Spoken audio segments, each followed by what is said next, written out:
Wassalamualaikum warahmatullahi wabarakatuh.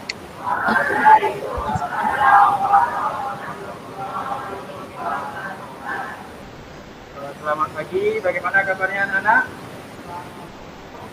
Sehat? Semoga semuanya sehat dan semangat untuk mengikuti pembelajaran kita pada hari ini. Sebelumnya saya ingin ketua kelasnya siapkan dan pimpin doanya. Silakan.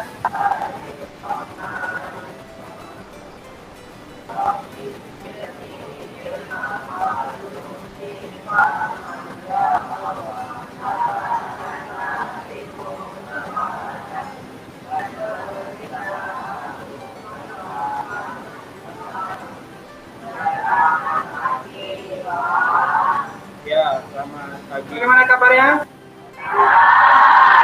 Harus semangat. Baik, sebelum kita mulai pembelajaran, Bapak akan mengabsen terlebih dahulu. Ada yang tak datang? Siapa? Hamdan Nusapuro. Apa keterangannya? Sakit ya? Saya cek satu-satu. Denny. Kemudian Devi hadir. Jeki, Hoirunisa, Yosi Ardiansa. Nah, ini berarti satu orang ya, Hamdan Dakuro. Baik, silakan perhatikan tampilan di depannya nak. Hari ini kita akan membahas mengenai teks cerita fantasi, khususnya itu di KJ 3.3 mengenai mengidentifikasi unsur pembangun cerita fantasi. Jadi nanti setelah pembelajaran ini diharapkan kalian mampu mengidentifikasi unsur pembangun cerita fantasi. Kira-kira untuk apa sebenarnya kita belajar cerita fantasi ini? Ada yang tahu? Nanti akan saya jelaskan secara detail, tapi tentunya pembelajaran kita ini memiliki banyak manfaat ya. Salah satunya cerita fantasi itu untuk mengasah kreativitas. Baik, sebelum kita membicarakan lebih lanjut mengenai cerita fantasi, Bapak ingin mengetes ingatan tentang materi yang sudah kita bahas sebelumnya. Ada yang masih ingat tentang apa?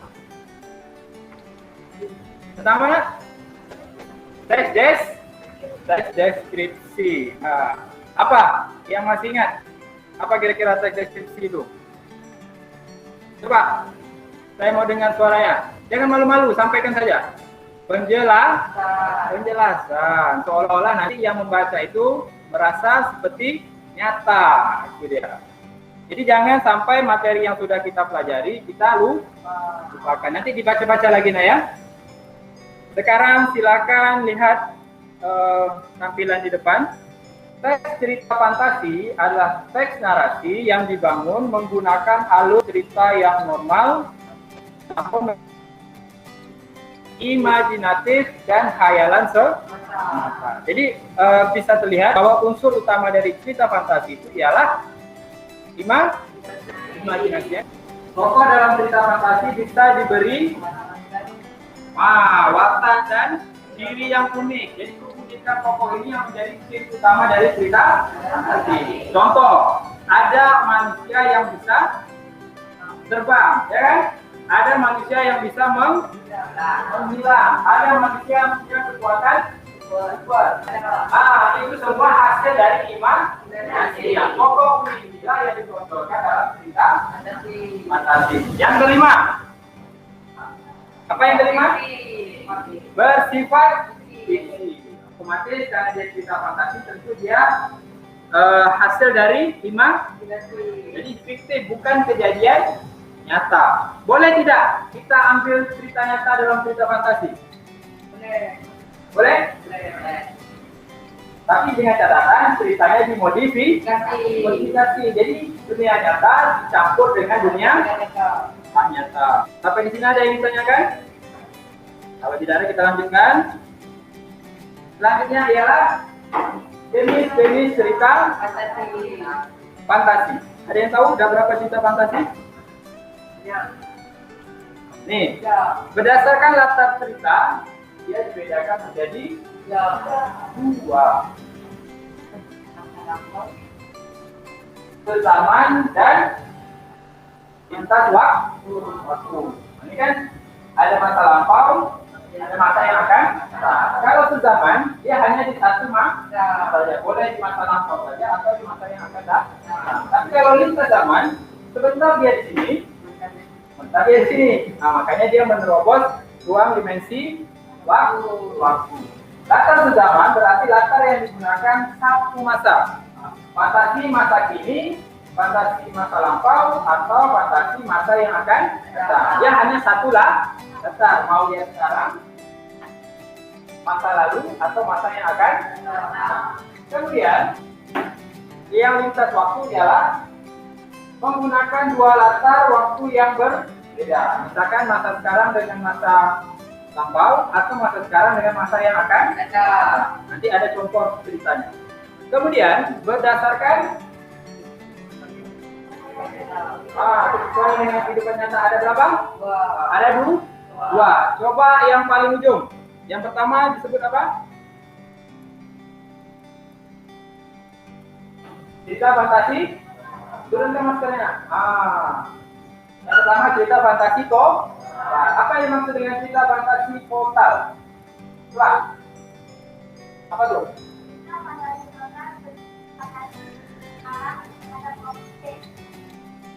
Terus?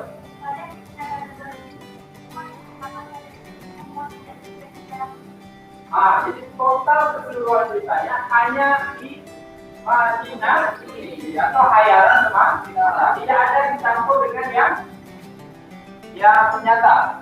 Yang satu lagi disebut dengan irisan. Nah, berarti kebalikannya kalau tadi total dia semuanya hayalan, kalau ini ada campuran. Maksudnya seperti apa? Coba kamu baca.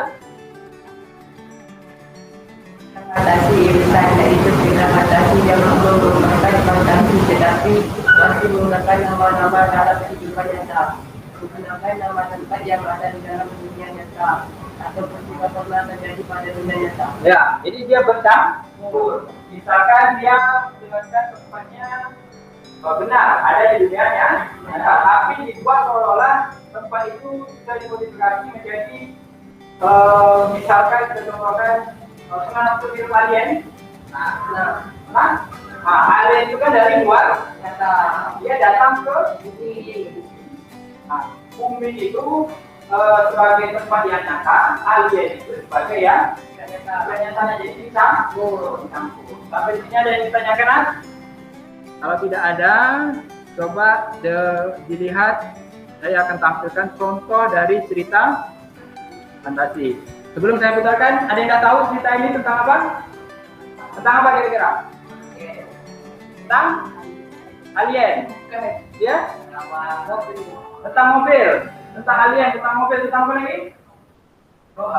Robot.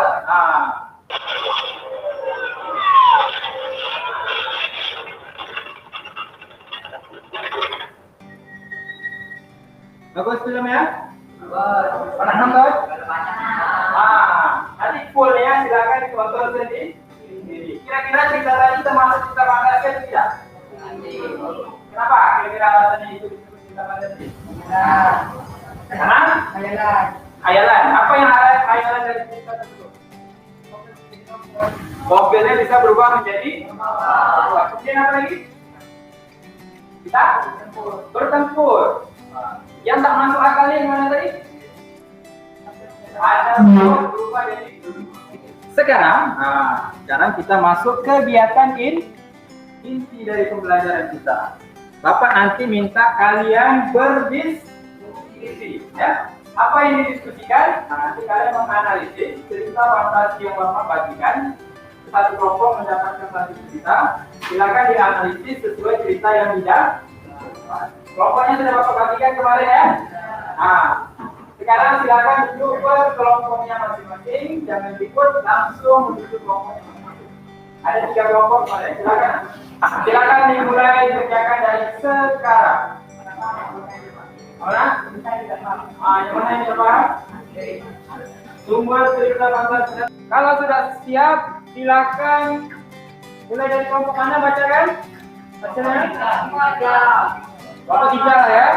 Kelompok 1 sudah selalu sering ya kan? Nah, mulai dari kelompok 3. Silakan bacakan hasil diskusinya.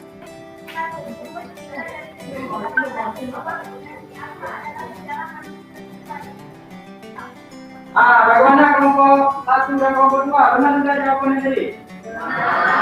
Sudah sesuai? Ceritanya tentang apa tadi ya? Dua menjadi siapa yang menggunakan latar lintas waktu masa sekarang dan masa lalu. Tepuk tangan untuk kelompok 2. Kira-kira jawabannya belum? Ceritanya tentang anak.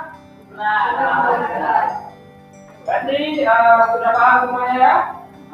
Silakan kumpulkan KPI yang sudah Bapak tadi setelah isi. Saya kelompok 2 mana? Kelompok 3. Bapak mau menilai. Dan berdasarkan yang sudah dijawab tadi, Bapak sudah menilai kelompok terbaik jatuh kepada kelompok 3. Beri tepuk tangan ke kelompok 3. Yang lain bukan tidak terbaik, tapi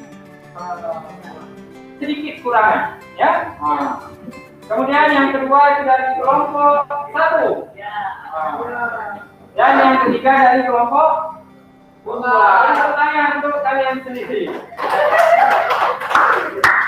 Ya, kira-kira apa kesimpulan dari pembelajaran kita pada hari ini? Apa yang sudah kita pelajari mengenai cerita fantasi? Apa itu cerita fantasi? Cerita yang berisi imajinasi. Siapa di sini ada yang ingin tanyakan? Sudah ada? Sudah ada. Berarti sudah paham semuanya? Mudah-mudahan sudah paham ya. Jadi dapat disimpulkan pembelajaran kita hari ini ialah mengenai cerita fantasi. Bahwa cerita fantasi itu adalah cerita yang menonjolkan unsur imajinasi ataupun hayal ataupun gabung dari yang hayalan dan dunia nyata. Yang membedakan dengan cerita yang lainnya ada 6 unsur komponen. Ada kemisteriusan, ide cerita menggunakan berbagai latar, kemudian bersifat fiksi, bahasa, kemudian ada apa lagi? Tokoh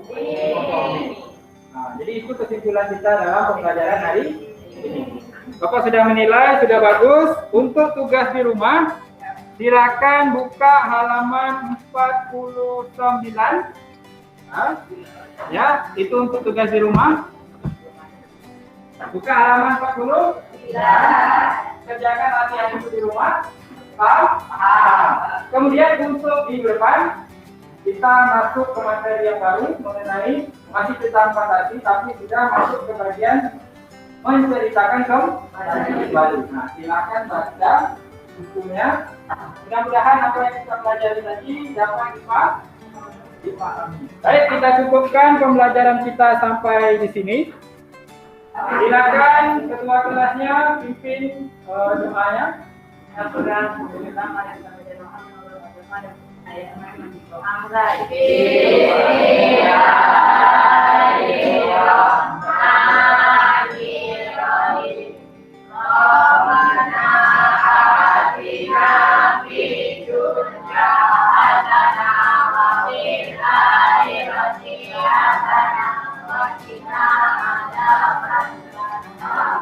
Selamat siang.